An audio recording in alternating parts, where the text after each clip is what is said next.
Good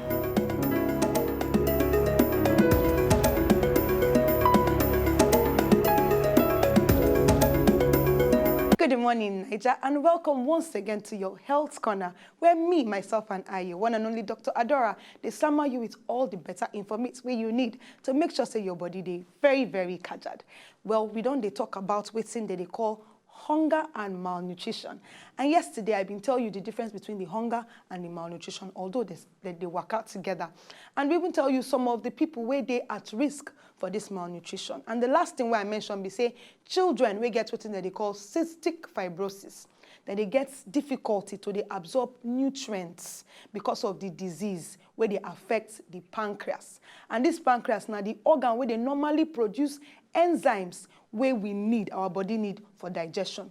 So a person when they get enough of one specific nutrient, that one gets nutritional deficiency. And this one now another form of malnutrition. Although it not mean say the person go sick well. The most common form of this nutritional deficiency for this world now iron deficiency. And this one now waiting they cause anemia. So if you know say you they lack blood well for your body, if it is possible say you get this iron deficiency matter.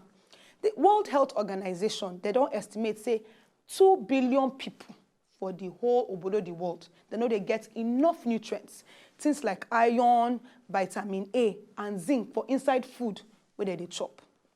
Well, now I tell you some of the things where they make people they at risk where if they get these things for their body, if it they affect as their body they manage the nutrients where they receive.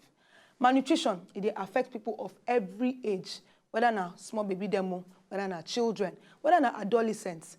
Adolescents they feel suffer the most because nutrients they very, very critical for their normal growth and development. Older people they feel develop malnutrition because as they grow old, sickness and other factors fit lead to make them know they get better appetite. So they know they chop well.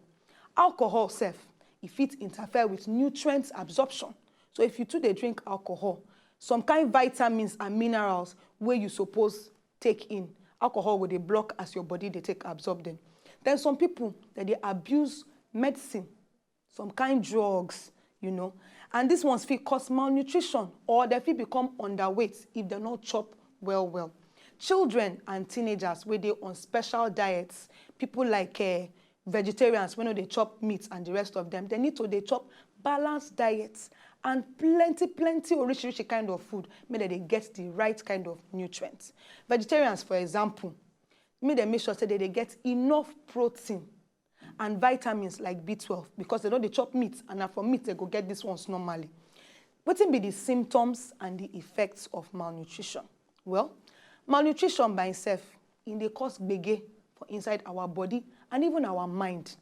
So the more person they malnourished, in other words, the more nutrients where no they inside your body, the more way you they miss, the more likely that person feel they get problems. And the signs and the symptoms of malnutrition, they depend on which nutritional deficiency person gets. Although the fits include number one, the person go quick, they tire, go get enough energy. Then sometimes it go be like say anywhere you enter, room go they turn, your eye go they turn you, that na dizziness. Then poor immune function. Unto say all those soldiers where they fight infection for inside your body, they go weak. They not fit fight these infections.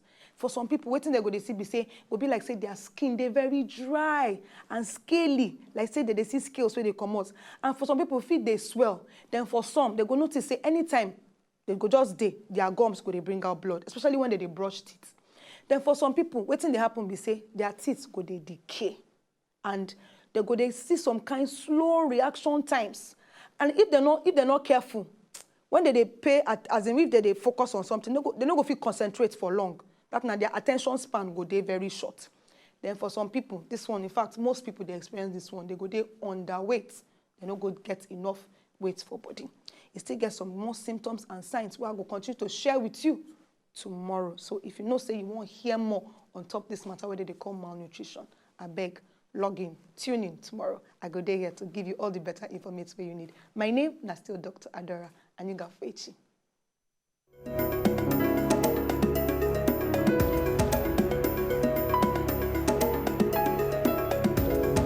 If you know say una just enjoy the video they want to just watch, make una sharply subscribe to our channel. Not done.